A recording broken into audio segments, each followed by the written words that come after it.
Iyi ni radio BBC gahuza miryango ivugira irondere kuri metero 19 25 31 na 41 no ku mirongo ya FM mu karere k'ibiyaga bigari no kuri internet kuri bbcgahuza.com.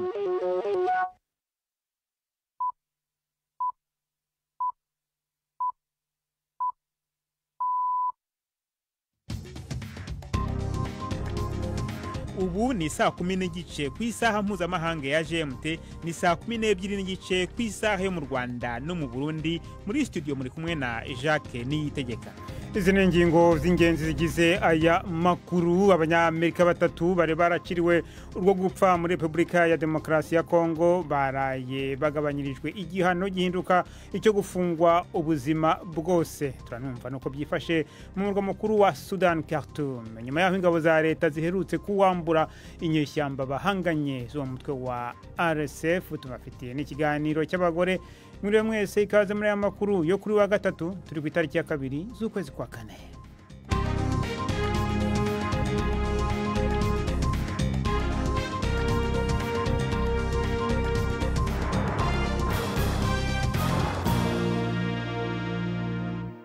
Amakuru ku buryo burambuye ni mukanya Nina Iradukunda amaze kutugezaho muri make amakuru y'ingenzi avugwa hirya no hino ku isi.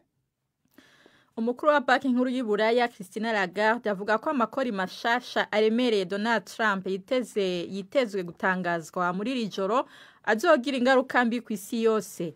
Yavuze ko ingaruka zavyo zizovana n'urugero rw'ayo makori. Umuvugizi wa leta ya Amerika avuga ko President Trump ashaka ko Amerika yisununura mu bushobozi bwo guhangana ku masoko n'abandi mu byo yita umunsi wo kwibohora. Abihweza utuntu n'utundi bavuga ko abacuruzi bo muri Amerika bakuri ibintu hanze bashobora guca badugiriza ibiciro abaguzi.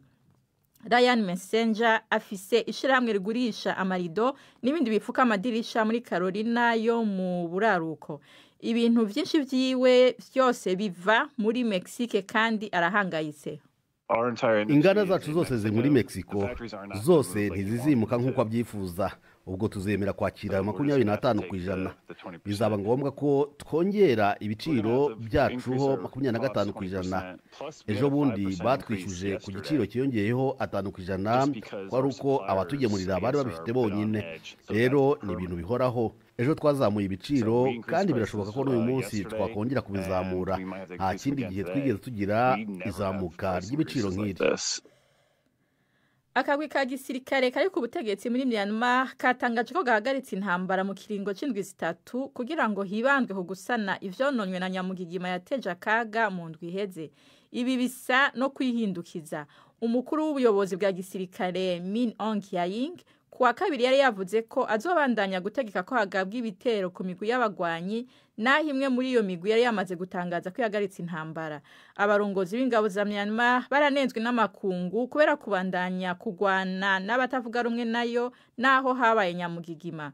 Mbere yaho bari bemeye ko abasirikare barashe ku kwihenda urukurikirane rw'imiduga y'umuryango utabara imbabare wa Croix-Rouge wo mu Bushinwa kuwa kabiri. Inyuma y'amakuru y'ibitero byinshi by'indege vya Israel no kumija amabombe ku mupaka wa Misiri, umushikiranganje wo kwivuna abansi wa Israel Katz yavuze ko igisirikare kiko kiragura ibitero vyaco ku muhari wa Hamas i Gaza. Abanyapalestina n'imiburiburi 15 bapfuye muri ijoro ryakeye nkuko bivugwa n'ibitaro byo muri ako karere. Ni inkuru ya Yolande Nere mwumva mw'ijwi rya Robert Patrick Misigaro. Bisa n'ibiriko birigaragaza yuko igitero gikomeye ca Israel giciye ku butaka cimirije muri Gaza. Umushikiranganje wa Israel ajeje kwivuna abansi yasubiye kuvuga ko ibice binini vy'ako karere bizofatwa bikegikwa kuco yise ibibanza by'umutekano. Muri iyi ndwano nyene Israel iramaze kwagura cyane akarere kadahonyogwamwo kari gasanzwe kari ku nkengero za Gaza, icinigarurira umuhora hamwe n'ubutaka vyerekeza hagati muri Gaza. Muri nondwi igisirikare ca Israel categetse abantu baharurirwa mu bihumbi 140 baba irafa mu manuko kuva mu mazu yabo, gica kinasohora amategeko yo gukinjura ku baba mu bice by'uburaruko bwa Gaza. Mu gwandiko Israel Katz yanahimirije abanyegaza kugira ico bakora mu kwirukana Hamas hamwe no kubohora imfungwa za Israel zisigaye, adashikirije iciyumviro c'ingene ivyo vyokogwa. Sentare yo muri Afrika y'Epfo yasanze Timothy Otomoso umupasitoro wo muri Nigeria avuga ubutumwa buciye kumbonesha kure atagirwa n'ivyaha vyinshi birimo byo gufata ku nguvu n'urudandazwa rw'abantu. Otomoso yari afise ishengero mu gisagara ca Port Elizabeth, yari mwibohero kuva mu mwaka w'2017, yarahakanye ivyo vyose bamurega. Uru rubanza rwaramenyekanye cyane nyuma yaho umutangabuhamya abwiriye sentare ko yafashwe ku nguvu n'uwo mupastori igihe yari afise imyaka 14. Umuhari w'abagore bo mu mugambwe ANC wafashe mu mugongo abavuga ko bashikiwe n'ivyago muri urwo rubanza, uvuga ko wababajwe n'ingingo yafashwe n'ubutungane kandi ko wizigiye ko ubushinjacaha bw'igihugu buzokunguruza. Iyi mwumva ni BBC Gahuza Miryango. Igipolisi c'Ubudagi kivuga ko cugaye rumwe mu mbuga zikomeye ku isi zikwirakwiza amashusho yo guhotera abana bifatiye ku gitsina. Kidflix ifise amafoto 91,000 na video z'iminota irenga 6,000. Umuvugizi w'ico gikorwa yavuze ko ico gikorwa gishobora kuba ari co gikomeye kuruta ibindi vyose vyakozwe mu bijanye no kurwanya ubwo bwoko bwo guhohotera abana bifatiye ku gitsina, cari kirimwo inteko zivuye mu bihugu 38. Abajejwe intwaro baracariko baragerageza kumenya umwidondoro wa bamwe mu bakorewe ivyo vyaha baboneka muri aya mafoto na video. Amakuru ava mu binyamakuru byo mu Bufaransa avuga ko umucamanza mukuru mu baciriye urubanza umukuru w'umugambwe ugendera ku mahame akaze vya kera Marine Le Pen ubu arinzwe n'igipolisi kandi ko yagizwe kwiterabwoba ku mbuga hwaniro. Kuwa mbere Le Pen yagiriwe n'icaha cyo kunyuruza amahera, abuzwa kwitoza imyaka 5, ahanahabwa igihano cy'igifungo ariko atagiye mu ibohero. Iyo ngingo irashobora kumubuza kwitoza mu matora ya perezida azokurikira mu gihe umwihwezo w'ingene azogenda werekana ko yo yatsinze. Madame Le Pen yahakanye ko yagiriye agashavu ubutungane. Yarunguruje urubanza ku gihano yahawe. Jacques. Urakoze Nina Hiradukunda kuri iyo ncamake y'amakuru.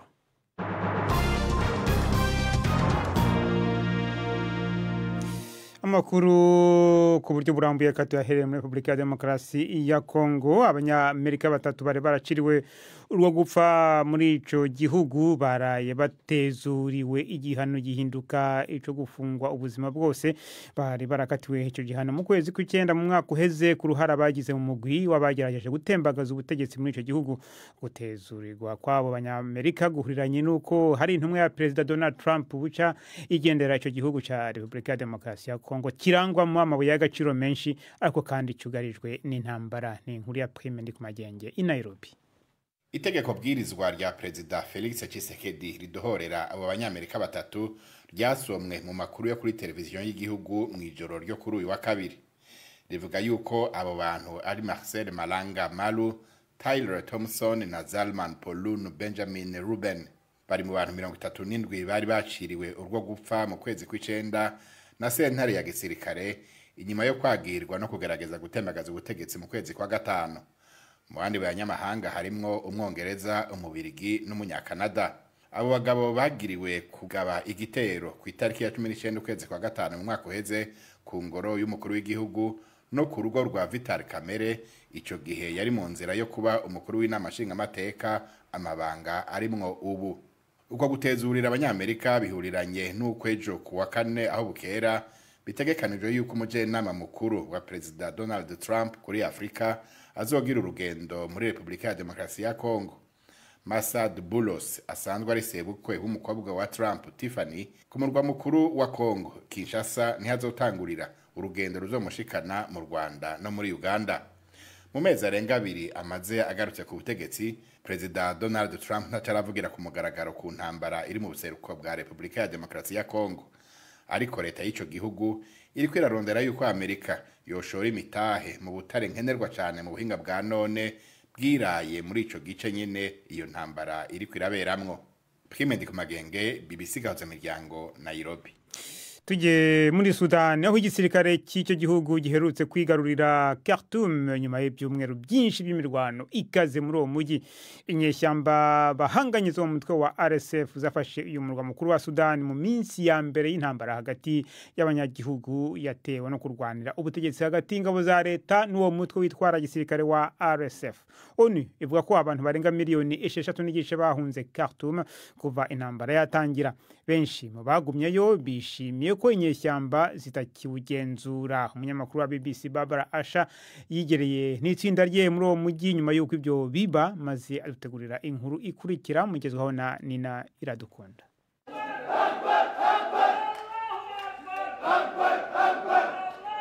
Ku kirimba cy'umukuru w'igihugu hagati mu gisagara ca Khartoum abasirikare bariko baratamba kandi baririmba. Rwabaye urugamba rurerure kandi rutoroshe, kandi kuri bo gusubira kwigarurira umugwa mukuru ni impinduka mu ntambara. Ariko ukuntu ibintu byasambutse birarenga kurusha intsinzi. Ikirimbo ubwacu carononekaye cyane naho nyene kigihagaze. Tumanukanye ibarabara gato n'imodoka tugenda turabona inyubakwa ku yindi izakoreramwe ubushikiranganje bwa leta, amabanke, amagorofa maremare y'ibiro byirabujwe no gusha. Ikibuga mpuzamakungu c'indege gisigara nk'akaburi k'indege zatabagajwe n'ibisasu. Muri iki gikoni batanga isupu. Abantu barokotse akaga ukubiri cepfo n'icaruguru n'amabi y'ingabo za RSF basubiye kubona inzira nshasha y'ubuzima. Umugabo umwe yambwiye ati numva umenga nasubiye kurimwa. Khartoum yari hafi y'aho abantu bishwa n'inzara kandi ifungurwa ziracakenye. Ariko Kasim Agra afise umwizero. Numva ameze neza cyane, numva afise umutekano, numva ameze neza naho nyene nshonje. Urazi ntaco bitwaye, umwidegenzo ni uhambaye. Duwa Tarik yaritaye ku rutare kugira ngo ivyo bikoni vy'isupu bibandanye bikora mu gihe c'intambara. N'umunyagihugu haranira demokrasi, numwe mu bagize uruhara mu gutembagaza Omar el-Bashir yahoze ari umukuru w'igihugu wa gisirikare, ubu yibaza ikizokurikira.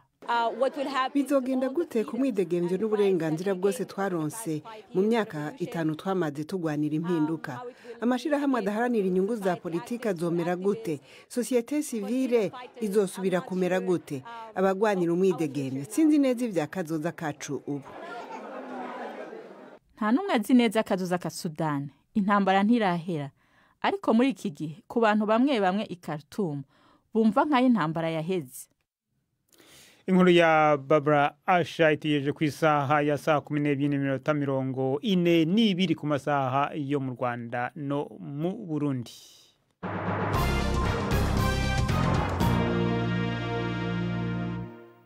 Abana n'ubumuga bwo kutabona ariko ngo yumva imibereho ye itatandukanye n'iy'abadafite ubumuga nk'ubwe. Alexandre Mwitende n'umugabo w'igikwerere utabona ariko akaba umunyamuziki wabyiyeguriye kandi ngo nuwo mwuga umubeshejeho bikanamutungira umuryango. Kuri we ngo ubumuga bwe bwamubereye ingufu zo kudashingira ubuzima bwe ku bandi. Jean Claude Mwambutsa yaramusuye amuganiriza ku buzima bwe muri iyi nkuru tubasubiriramo.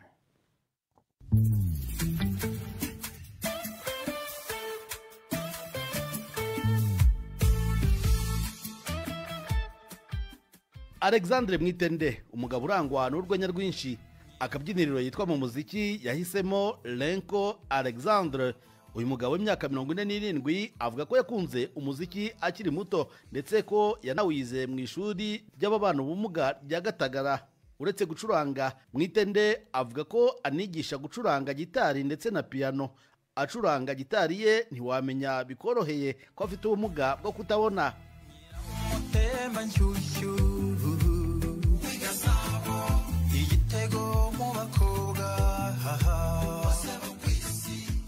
Uretse kuba mfite wenda indirimbo nakoze ziri mu studio zanasohotse, ariko ubusanzwe ikintu kimpa amafaranga mu muziki ni igisope nkora, cyangwa nk'ahantu nkora mu minsi mikuru badutumiye, mu bukwe ndahacuranga cyane, mu anniversaire y'abantu ndahacuranga cyane. Ibyo ni bimwe mu bintu bituma mbona amafaranga. Kuba rero umugabo kutabona mufite nta nta mbogamizi nini cyane ndiho nyire nk'abandi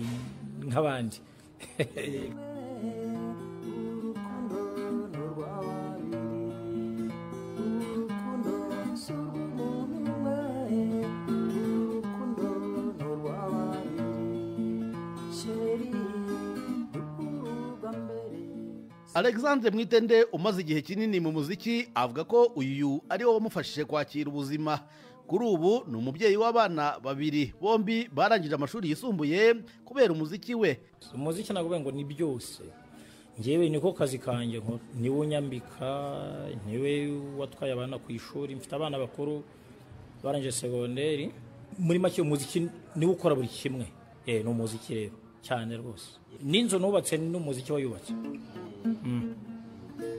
Afite ubumuga bwo kutabona bumubangamira rimwe na rimwe, ariko ngo ribimubuza kubaho no kubana neza n'abaturanyi. Yifuza ko abadafite ubumuga babazirikana bakabafasha mu byo badashobora kwifasha kubera ko batabona neza, ariko nanone ngo hari ibyo abafite ubumuga nk'ubwe binubira. None se urambana nka Alexandre gatufite iyo timbega teriko Imana ni ingome we ngo ubuse ngo kuki yagize gutya ukambaramo ko no kurandatwa ntacyo yakora. Bitandukanye no kuba rero nshobora kuba ubonye wena ngiye kugonga nk'igiti ukambura Alexandre wigonga icyo giti, izo mpowe zo ndazemera. Cyangwa ukavuga Alexandre imodoka ziracyari nyinshi weretse kwambuka imodoka itakugonga, izo mpowe zo ndazemera. Urumva uranyonganiye muri bwa bumuga mfite. Iyi mihanda yacu bidakoze neza ryo tuba tugenda ukabona hari nk'ahantu icyo wenda kidapfutse, uramutse umutari Alexandre aho ngaho uzi gukora tension imbere muri metero nk'eshatu hari umwobo ntutaza gutsikira. Izo mpuwe zo turazemera cyane, ngizo izo mpuwe nuko zitandukanye, nge nuko mbyumva nuko myeme. Inyanja n'ibirimo, inzuzi bishanga n'ibibaya, imigezi n'imisozi. Nubwo avuga ko imibereho ye idatandukanye cyane n'iy'abaturanyi be badafite ubumuga, Mwitende avuga ko hari ahakiri imbogamizi. We ngo agerageza guhangana na zimwe muri zo, ariko siko ibibazo byose ashobora kubyifasha, yaba kuri we ndetse na bagenzi be. Asanga aha leta yarushaho kubatekereza cyane. Kubona inkoni yera biragoye, kandi blanche cyangwa white cane ni nkeya pe. Ikiri nk'uburyo bwo kwiga, materiel ziratugora cyane, izacu zirahenda. Byitwa za Brerino zifasha kwa ni computer zacu, zitwa za Focus, ni materiel zihenda. Leta rwose nyabona mudufashe mushyire imbaraga muri materiel z'abatabona. Ubumuga bwo kutabona ni bumwe mu bwiganje cyane mu Rwanda, gusa aba barimo na benshi bagerageje kurwana n'ubu bumuga, kuri ubu bakaba baragize aho bagera. Kuri Mwitende ndetse n'abandi bafite ubumuga, ngo kugira ubumuga runaka ntibivuze kubura ubushobozi burundu. Ikindi bifuza ni uko umuryango nyarwanda wabafasha kwifasha aho kubakorera ibintu byose, kabone n'ubwo byaba ibintu bakwikorera mu ntege nke zabo. Jean Claude Mwambutsa, BBC Gahuza Miryango, i Kigali.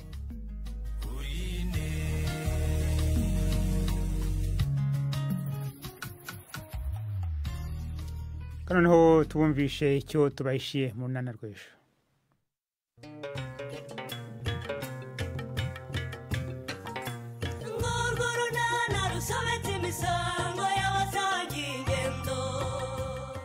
Mu kiganiro runana cyo kuri wa kane twabateguriye, umubona mudakwiye kugabanya inda koko mwanga. Ngewe Nyiramariza ufite ubumuga. Niko Nyiramariza. Gahore. Ego mana Nyagasani. Nyiramariza ntabwo unyumva. Habaye ikise kandi Stefa. Biriya ni ibiki mbonye? Ubonye iki? Ni 12:45 kuri BBC. Reka noneho turebe uko byifashe ku mbuga z'imikino hirya no hino ku isi hagati muri kino cyumweru. Turabigezwaho na Yves Bucyana. Mwireho neza mwese abateze amatwi ya BBC. Amakuru y'imikino nyahere mu Bwongereza muri shampiyona ya English Premier League. Bukayo Saka yagarukanye ibitego, naho Nottingham Forest yiyongerera amahirwe yo kubona itike ya Champions League. Byose hamwe n'imikino y'uyu munsi tubibwirwe na Prudence Ngiyumva. Arsenal yigobotoye Fulham ku kaburembe ku bitego 2-1, birimo icya Bukayo Saka ku munota wa 77 amaze iminota 7 gusa yinjiye mu kibuga asimbura. On the stretch, flick by Martinelli. Saka is there.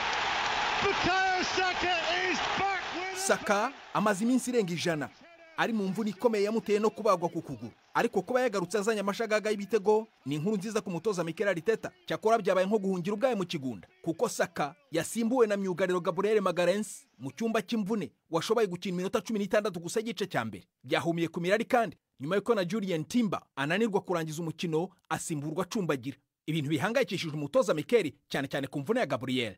Yego birumvikana kuko najya asimburwa, yavuze ko yumvise ikintu ntituzi uko kingana, tugomba kumusuzuma mu minsi iri imbere. Manchester United yandagajwe na Nottingham Forest itsindwa kimwe ku busa cyinjijwe n'umukinnyi yagurishije muri 2023 Anthony Elanga. And it's the former Manchester United player who scores against Manchester. Elanga yatunguye abakinnyi ba Manchester United bari bahugiye ku mupira waturutse muri corneri ku munota wa 5 avuduka metero 85 mu masegonda 9 mbere yo kwinjiza ishoti mu rushundura. Yanatumye Forest iguma mu nzira yo kugera ku ndoto zo gukina Champions League mu mwaka utaha. Wibuke ko ikipe yagarukiye ku mwamba wo kumanuka mu cyiciro cya kabiri muri shampiyona y'umwaka ushize. Abajijwe impamvu bamwe mu bakinnyi bahoze bakina Manchester United barimo n'uyu Elanga bajya mu yandi makipe bagatera imbere, umutoza Ruben Amorim ati ni amakipe atandukanye. Muri Manchester United nta gihugu ufite, nanjye nta genza ahabwa. Tugomba gukemura ibibazo bwangu. Ntabwo uri kuvuga abakinnyi batigeze bakinira Manchester United. Yarari hano kandi hano hari igihe igitutu kiba kirenze. 2 weeks sometimes. Muri iri joro Liverpool iri ku mwanya wa mbere irakira Everton mu mukino uzwi nka Merseyside Derby mu majyaruguru y'uburengerazuba bw'Ubwongereza. Nubwo Everton itaratsindwa kuva yakwirukana umutoza wayo Sean Dyche, David Moyes wamusimbuye ntaratsinda Liverpool Anfield na rimwe mu nshuro 19 zose yabigerageje muri Premier League mu mateka y'ubutoza bwe. Newcastle irakira Brentford, naho Brighton ikine na Aston Villa. Mu gihe Leicester City isura Manchester City iza kuba idafite rutahizamu w'igihangange Erling Haaland. Chelsea zasoza imikino y'umunsi wa 30 muri shampiyona yakira Tottenham i Stamford Bridge ejo kuwa 4. Urakoze cyane President. Ahandi ku mugabane w'Uburayi, Real Madrid yarayibonye itike y'umukino wa nyuma wa Copa del Rey. Biyigoye cyane, Real Madrid yasezereye Real Sociedad kugeza ku munota wa 90. Sociedad yari ifite ibitego 4-3 kugeza aho banganyaga ibitego 4-4 kuko mu mukino ubanza Real Madrid yari yatsinze 1-0. Mu minota y'inyongera 30 Rudiger yashyizemo igitego cyatumye Real Madrid ibona itike kuko igiteranyo cy'imikino yombi cyabaye ibitego 5-4. Real Madrid izakina n'ikipe iri burokoke hagati ya Atletico Madrid na Barcelona. Mu mukino ubanza amakipe yombi yari yanganyije ibitego 4-4. Soreze mu gihugu cy'Ubudage, ikipe ya Bayer Leverkusen yaraye isezerewe n'ikipe ya Arminia Bielefeld yo mu cyiciro cya gatatu mu gikombe cy'Ubudage. Iyi kipe ikazakina umukino wayo wa nyuma n'ikipe iri butsinde hagati ya Stuttgart na Leipzig. Arminia Bielefeld ni ikipe ya kane ivuye mu cyiciro cya gatatu ishoboye gukina umukino wa nyuma w'igikombe cy'Ubudage. Ikurikiye iyitwa Union Berlin muri 2001 yabikoze, Energy Cottbus muri 1997 n'ikipe ya Hertha Berlin nayo yashoboye gukina umukino wa nyuma mu 1993. Ayo niyo y'imikino nabahitiyemo uyu munsi y'Igendi Yves Bucyana.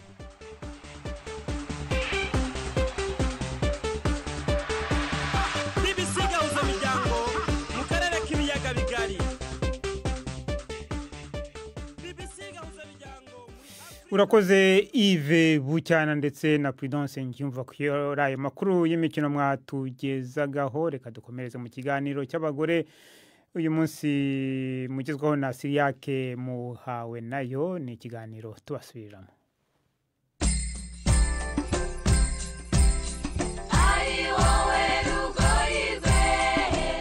Ndababwije nongera ndabahani ikaze muri iki kiganiro c'abakenyezi. Uyu munsi tuganira n'umukenyezi Samantha Torres, umunyamerikakazi akina umupira w'amaguru mu Burundi, aba mu Gahaza mu Bukeyi bwa Muramvya. Uyu mugore w'abana babiri mu Kirundi ciza aratuyagira uko abayeho mu Burundi. Mu gutangura abanza kutubwira nimba no muri Amerika yakina umupira. Ego ndakina hariya cyane gose, mugabo igihe kera ndi muri Amerika ndinjira mu bintu bigoye bibi badrage inzoga ndabihevye 100%. Hama ndaje mu Burundi ndasanze ndayikunze gose gukina kandi ndacari gukomeye gukina hama ndakunda Imana ndakunda mu muryango ndakunda umupira ndakunda abarundi. Kuva Samantha atanguye gukina umupira w'amaguru amaze gukina ahantu henshi haba muri Amerika canke mu Burundi. Muri Amerika mukina ahantu hatandukanye ugira traveling nyene hama winjira mu program atandukanye gukura abakinyi bacari bato. Hama ndaje mu Burundi ndakina mu Kinama Onsintware kera hama ndakina muri La Colombe hama ndaje ngaha muri kipe ibubanza. Abarundi barabizi umupira kandi barabizi kwiruka gose. Jewe ndibaza nimba bafise basi ndavuga ijambo support canke bafise abantu bafashe ibintu bitandukanye barashoboye kubimenya gusumba kandi gose. Abandi banyamahanga cyane cyane abo twita abanyaburaya baje kuba mu Burundi bakunze kuguma mu bisagara. Kubera ko Samantha n'umuryango wiwe bashimye kuba hagati mu gihugu. Yo ndakunda uruguru. Urazi igituma? Ndakunda uruguru kubera umengo abantu bameze neza, barazinane, barakundana, hama ndakunda klima, igisagara sindabikunze cyane. Umengo uruguru imigenderanira biroroshe gose. Kugenda mu mutumba, imigenzo, imico, umengo irindani gose. Ikintu gikuru ndayikunze cyane gose ni ubucuti abarundi bafise hagati yabo. Urumva twebwe hanze muri Amerika twarakuriye basi igihe cyose bavuga ngo urakeneye gukura ukora wenyene ukurikirana ibintu byawe wenyene uri umuntu basi independent. Mugabo ngaha mu Burundi ibintu byose mukorana kandi mukorana hamwe n'ubumwe n'urukundo. Kuryamana nemba n'abakobwa canke gute ngaha muri kipe turaryamana. Nemba ni gufungura murasangira canke nemba ni kurima murarima hamwe. Vyose ndakunda imigenderanira. Ivyo guheka umwana mu mugongo ndayikunze cyane kubera ndakunda gutamba. Samantha aratanga impanuro ku bandi banyamahanga. Uri munyamahanga ni vyoroshe basi kuza ahantu hashasha birumvikana. Uraje ahantu hashasha umenyera ahantu hashasha ivyo kurya nabo bantu n'imigenzo n'imico. Ni kuvuga ndibaza ikintu ca mbere rya mbere ni gusaba abavukanye banje n'abarundi bagerageze gukwakira basi urukundo bafise hagati yabo. Ndabizi ngaha kahise kirahari mu Burundi ngo turatandukanye ngani dusa ngani tumeze ngani twarafata umwe ku wundi. Ivyo kahise rero tubireke kahise hama tubitangoro bishasha. Kubera iki impande zose turahomba. Uruhande y'abarundi gerageza basi mu buryo bwose gukwakira neza kukwereka urukundo kandi guhagarika basi kuvuga ngo ijambo ngo we muzungu canke ngaha ibubanza ngo we mushinwa. Bashe jewe sindi mushinwa no kuri kose ndi umuntu. Wumvirije ikirundi Samantha avuga ntiweka kwibaza iyo yagikuye. Bafise abagenzi tubana n'abarundi imisi yose igihe cyose bari gukosora kandi ndakunda kuyaga kandi sindatinya nemwe ndagize ikosa mu kirundi na kimwe naco bitwaye. Kirundi kiraryoshe. Kenshi na kenshi hari abantu bakunda kuvuga abanyamahanga bakoresheje ikirundi bibaza ko batabumva. Vyoba bimaze kumushikira. Yo kangahe ngo batangore kuvuga amajambo menshi ngo uyu navyumva hamwe ndahoze gushika ahantu hamwe mbwire hewe aya ingo tuyage n'ukuri nivyo sivyo. Hama baratangaye ngo yo banagawe ndafuye ndi mwijuru aya. Urahoze cyane. Yo none ijambo gishasha ndizo uyu munsi niki urakenuye. Ikiganiro c'abakenyezi cy'uyu munsi kigaruke ngaha nawe utaha mwari kumwe na Siriake muhawe nayo. Urakoze Siriake muhawe nayo. Mu gusoza nababwira ko mu karere abanyamerika batatu bari baraciriwe urwo gupfa muri Republika ya Demokarasi ya Kongo baraye bagabanijwe igihano kigahinduka cyo gufunga ubuzima bwose. Bari barakatiwe icyo gihano mu kwezi kwa 9 ku mwaka ushize kubera uruhare bagize mu mugwi wagerageje gutembagaza guhirika ubutegetsi mu gihugu cya Republika ya Demokarasi ya Kongo. Amakuru yahagariwe na Prudence Ngiyumva ku buhanga bw'ibyuma hari Susan Lennon. Amakuru mutumvize kuri radio muyasanga ku rubuga rwacu rwa internet ni BBC gahuza.com. Mwakoze cyane guhitamo BBC gahuza miryango.